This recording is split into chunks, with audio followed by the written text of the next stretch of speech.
Os livros que o apóstolo Paulo escreveu, tanto a Timóteo, e nós vamos ler aqui um trechinho desse livro, ou a carta que ele escreveu a Tito, as duas de Timóteo e a de Tito, são palavras bem direcionadas a pessoas do ministério. A gente tem até que tirar assim, de cargo de igreja, parar de pensar sobre cargo de igreja, falar mesmo de trabalho para Deus, que eu posso desenvolver à luz da sabedoria que Paulo recebeu da parte de Deus.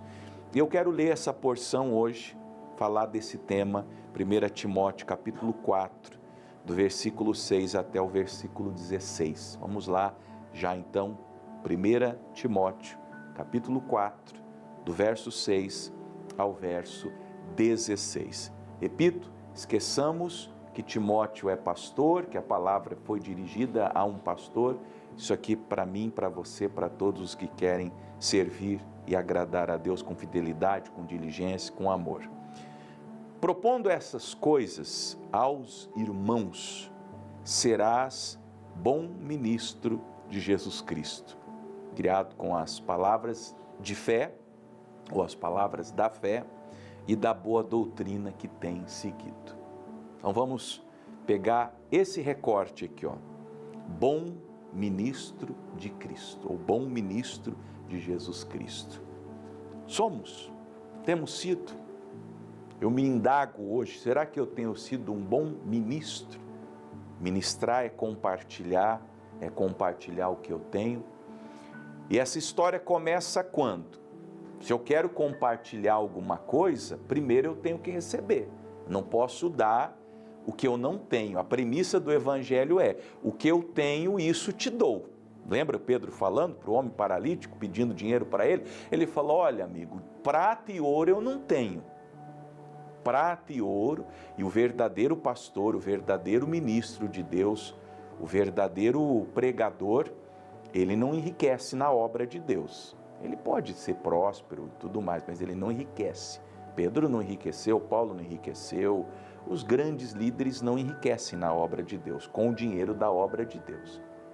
Então o Pedro fala: eu não tenho prata, eu não tenho ouro. Você está me pedindo, você é mendigo, você está aí na porta do templo, você está aí 40 anos paralítico, vivendo da esmola, da caridade, e isso eu não tenho para te dar. Mas eu tenho uma coisa para te dar, e o que eu tenho eu te dou. Em nome de Jesus, levanta e anda.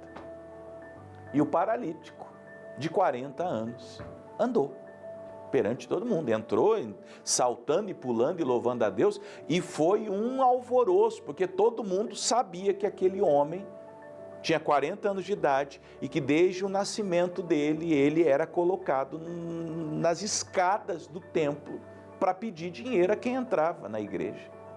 Então, o ministro é isso, ele tem e ele dá. E o que ele tem, ele dá de graça. Ah, pastor, aqui na minha igreja o pessoal vem de fora pregar. Inclusive, esses dias veio aquele engraçado que faz piada de casamento. Ninguém nem sabe quem é, por isso que eu falo. E ele cobrou 100, 200, 500, 1.200, dependendo. Quanto mais pertinho, é como chama, camarote, né? R$1.200 para ouvir um cara fazer piada de casamento. Um dos assuntos mais sérios da existência.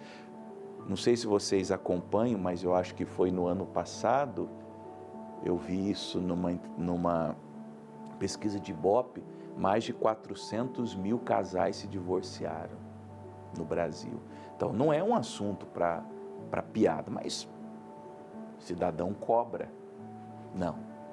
O ministro de Jesus Cristo, o bom, ele aprende com as orações, com os jejuns, com a leitura, com a meditação. Ele se enche do poder de Deus para fazer o que Jesus fazia: pregar, curar os enfermos, expulsar os demônios, para ensinar as pessoas o Evangelho.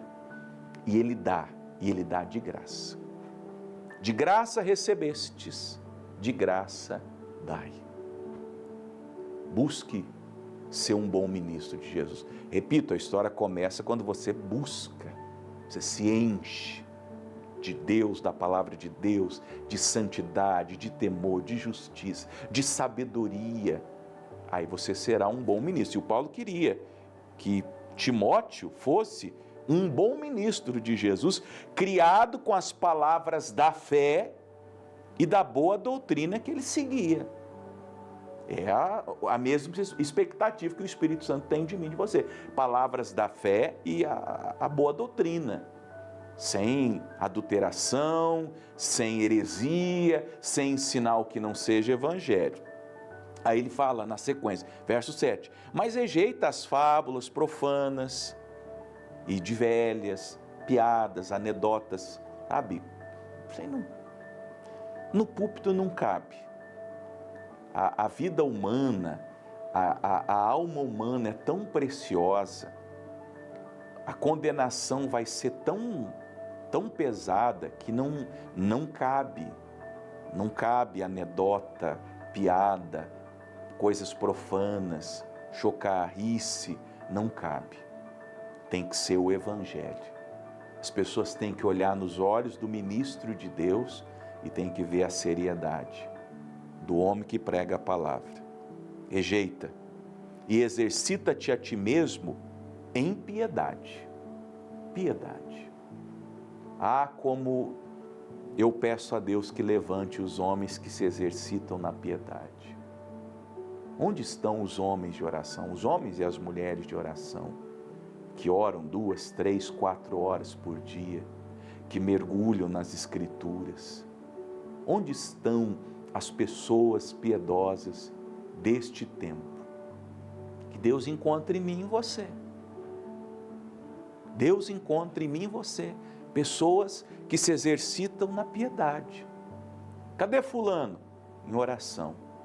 Cadê ciclano? Lendo a palavra de Deus. Seu filhinho, mãe, cadê o pai? O pai está ali no quarto orando, ele já vem. Porque o ministro de Deus, ele sabe o tempo que ele deve à família, ele sabe o tempo que ele deve à esposa, ele sabe o tempo que deve ao trabalho.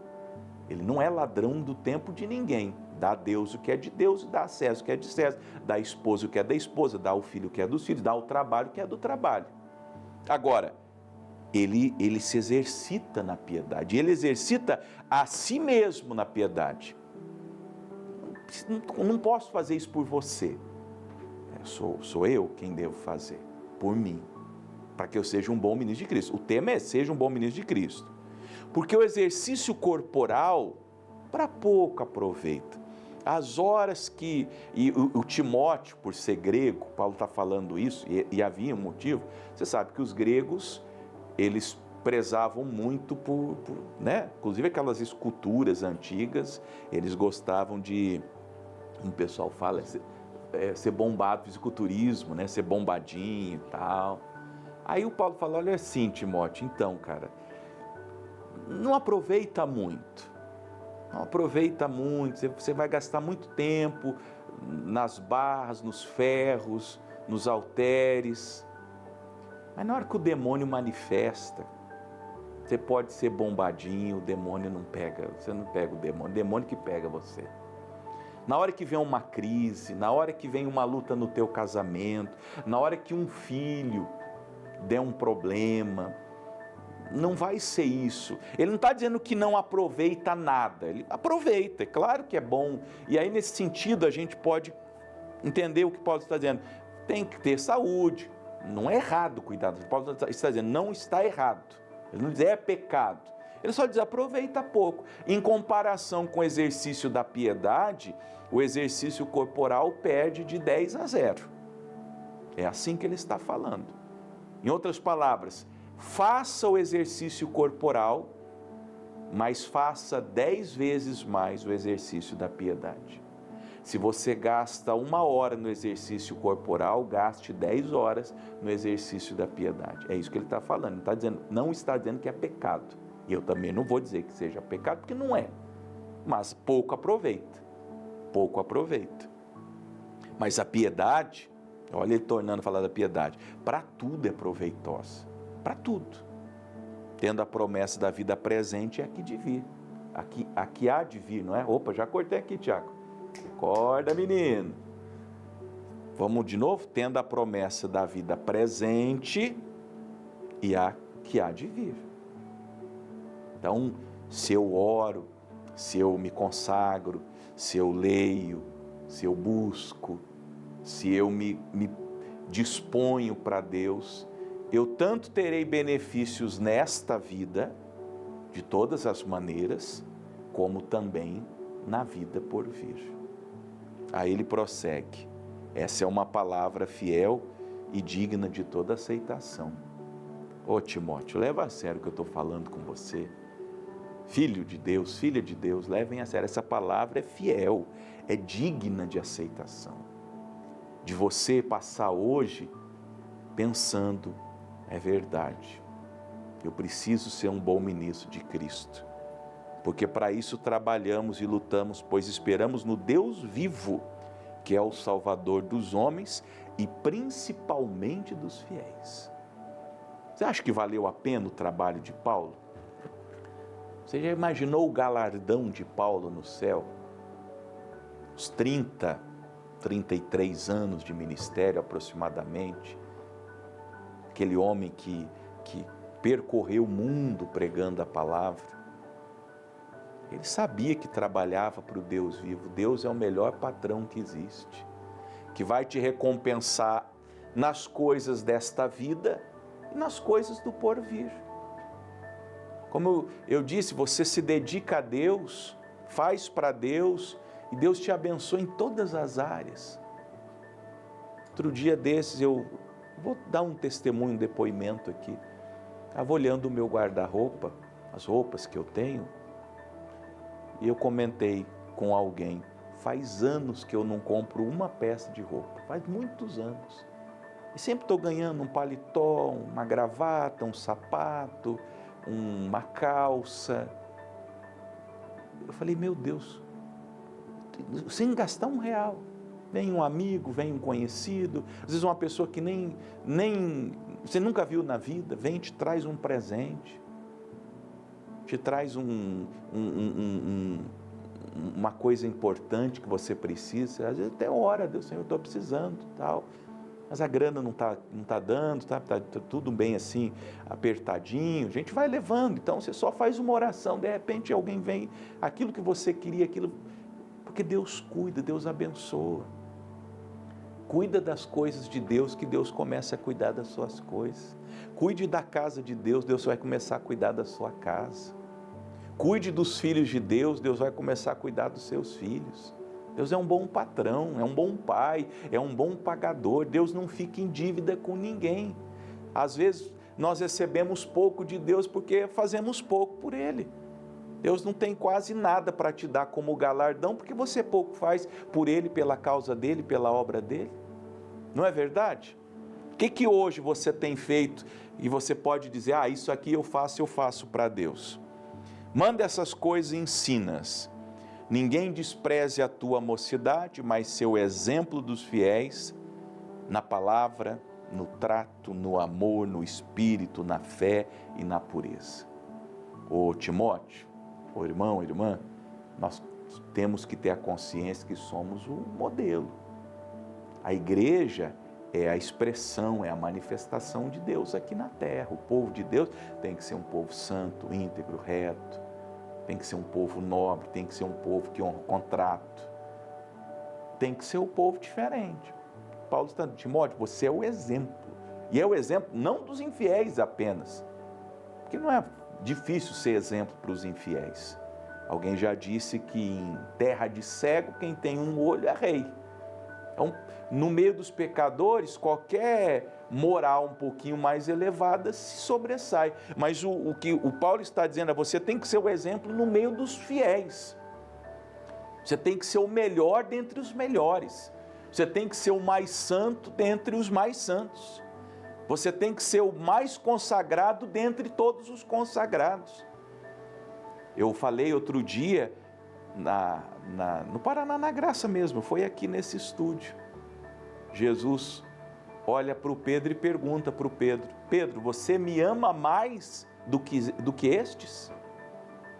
Que pergunta, sabe, pesada. Porque, veja, ali ali naquele jantar, dentre alguns que estavam convidados, tinha um cara ali que, João foi o discípulo mais próximo de Jesus.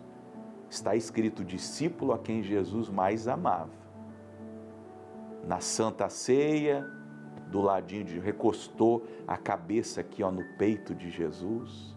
Foi o único apóstolo que foi com Jesus até a cruz. Todo mundo fugiu de medo. Pedro negou, João se manteve fiel. João cuidou da mãe de Jesus. Na cruz Jesus falou, isso aí é tua mãe agora, cuida dela para mim. A tradição ensina e nos conta que a Maria viveu 12 anos depois dos eventos do Calvário, e nos 12 anos em que Maria esteve em Jerusalém, João nunca se ausentou de Jerusalém. Ele nunca passou a noite fora de casa pelo cuidado que ele tinha com Maria. Aí Jesus olha, João está presente, tem outros ali, mas João está ali, e Jesus pergunta para Pedro, Pedro, você me ama mais do que esse? Imagino que Pedro olhou para João, e Jesus está perguntando, você me ama mais do que o João? Porque o João me ama. O que Jesus está dizendo é, o João me ama demais. João vai cuidar da minha mãe, João ficou comigo na minha hora mais difícil, todo mundo foi embora, inclusive você, Pedro. O João ficou junto comigo. Agora eu quero saber, você me ama mais até do que o João? Nós temos que ser melhor do que os melhores. Você não pode ser medíocre. Não, eu sou assim, pastor, eu sou igual à maioria. Então você é um fedido, não vai para nada. Você tem que ser melhor dentre os melhores. Você tem que ser o exemplo dos fiéis. No quê? Na palavra. Você tem que ser o que melhor prega, o melhor ensina, o melhor se destaca quando fala com as pessoas, quando compartilha o evangelho, no trato, na maneira de tratar as pessoas, no amor, no espírito, na fé e na pureza. Você pega os melhores que existem e você tem que ser melhor do que os melhores. Agora, verso 13, persiste em ler. Você lê bastante? Exorta, ensina até que eu vá. Para nós é até a volta de Jesus. Quantos livros você leu no último mês? Responde aí para si mesmo. Quantos livros? Agora responde também, quantas séries da Netflix você assistiu no último mês? Quantas horas sentado lá na frente do computador? Aí está aí a nossa debilidade espiritual está aí, minha gente. Nós nos doamos ao que não vale nada. E aí eu preguei outro dia aqui também sobre Judas, não é? Porque que Judas traiu Jesus? Judas começou a andar com quem não gostava de Jesus. Você anda com quem não gosta de Jesus? Você vai em show de gente que faz piada do Evangelho? Você começa a andar com quem não gosta de Jesus, daqui a pouco você também não vai gostar de Jesus. Se você andar com quem não gosta de mim, fica conversando, não gosta daquele pastor Fernando, não, daqui a pouco você também não vai gostar de mim. É a mesma coisa com Jesus. Você anda com quem não gosta de Jesus, você fala com quem não gosta de Jesus, você se comunica com quem não gosta de Jesus, você tem comunhão com quem não gosta de Jesus, daqui a pouquinho você também não vai gostar de Jesus. Então, esse é o problema. Não desprezes o dom que há em ti. Você tem? Temos, todos temos. No caso de Timóteo, foi dado por uma profecia, por uma palavra inspirada, e foi confirmado, inclusive, com a imposição das mãos do presbitério. Qual é o teu dom? Eu sei qual é o meu, eu sei. Meu dom, minhas aptidões, minhas capacidades, e tudo isso é uma graça de Deus, porque eu não penso, não é de mim mesmo. Paulo fala que é pela graça que eu sou o que sou, mas eu sei. E eu procuro melhorar nisso, eu procuro me apurar cada vez mais nisso, maturar cada vez mais nisso. Resumindo, já indo para o final, para a conclusão, medita essas coisas, ou seja, pensa em tudo que eu estou falando com você, ocupa-te, meditar e ocupar, para que o teu aproveitamento seja manifesto a todos, começando dentro da tua casa, seu cônjuge, teus filhos, seus pais, e tantas quantas pessoas Deus quiser te usar para ministrar, para que você seja a estas pessoas um bom ministro de Cristo. Tem cuidado de ti mesmo e da doutrina. Palavra de Deus, com pureza, com santidade. Não distorça a Bíblia Sagrada, como o pessoal faz aí, até para conseguir uma graninha. Não faz isso não, não entra nisso. Aliás, toda relação que você tiver com as coisas de Deus, não coloque dinheiro. Nunca. Se alguém quiser te pagar por alguma coisa que você faz, não aceite. De graça, de graça, de graça, de graça. Persevera nestas coisas, porque fazendo isto, te salvarás tanto a ti mesmo como aos que te ouvem. Seja um bom ministro de Cristo. Compartilhe de Cristo, do Evangelho, da graça, da palavra, e seja uma bênção. Jesus conta com você. E eu espero que essas palavras despertem algo bom no teu coração e que você se prontifique, se apresente e, como Isaías, diga ao Senhor: eis-me aqui. Amém?